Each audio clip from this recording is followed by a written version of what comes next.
Hello everyone, I'm Aileen Lien, and today I'm going to introduce you a logical problem of expressing in rhetorical fallacy called hasty generalization.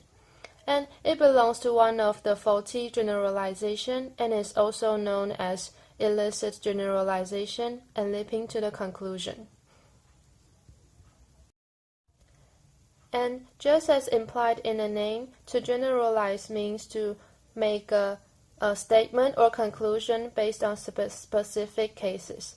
And hasty means to done in a hurried way. So hasty generalization means that we're taking not enough cases, not enough facts to make a sweeping statement about what is usually true. And which means that when the generalization is drawn from a sample which is too small or select, then the conclusion just isn't valid. And here's an example for the Chinese idiomatic phrase called blind people touch the elephant, 瞎子摸象.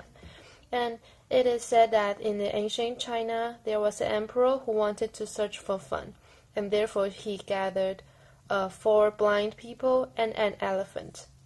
And the emperor places the blind people to different places, asks them to touch the elephant, and then describe what does the elephant look like. And the one who touches the elephant's foot claimed that the elephant is like a tree. And the one who touches the elephant's tail said that the elephant it looks like a rope. And then the one who touches its trunk said that the elephant looks like a pipe. And finally, the 4th one touches the elephant's ear, and he said that the elephant looks like a big fan.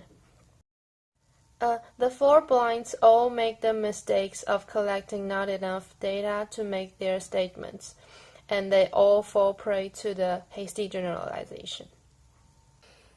Okay, so here's another example for hasty generalization, and this is a part from the American author called Robert Parker, and it's part of in his book called 6 Kills. I had always thought that Cambridge, in the vicinity of Harvard, might have had the most umbrellas per capita of any place in the world. People use them when it snowed. In my childhood, we used to think people who carried umbrellas were sissies.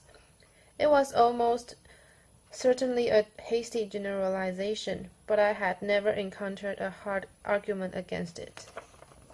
Yeah, and it is in his content. And of course, this commits the fallacy of hasty generalization, but what I'm going to say is that sometimes in some cases, bias might be attached to hasty generalization. Okay, so here's a personal experience of myself, like 2 years ago when I first got into NCCU as a freshman, and luckily, as being a Taipei citizen since I was little, I don't have to move all the way from different counties or cities to go study forward. And after a few months of getting along with my friends all over Taiwan, I then realized that some of them had fall to the faulty generalization against people living in Taipei. They claim that the people in Taipei are all more ignorant, unfriendly, and defensive against people. But it turns out that they might not have sufficient experience to get along with people in Taipei and learn more about them, or they just simply believe that some insufficient people's comments on people in Taipei. And this also falls prey to the rhetorical fallacy of hasty generalization. Hasty generalization is one of the most common rhetorical fallacy that people might fall prey to, and we often commit hasty generalization because of laziness and sloppiness that we failed to collect enough cases, facts, and data.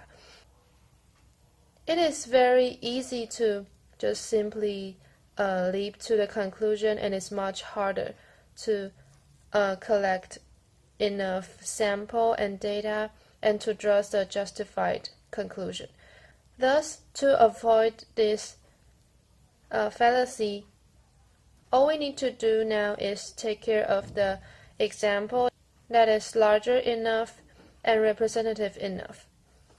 And keep in mind that think twice, think carefully before you make a conclusion.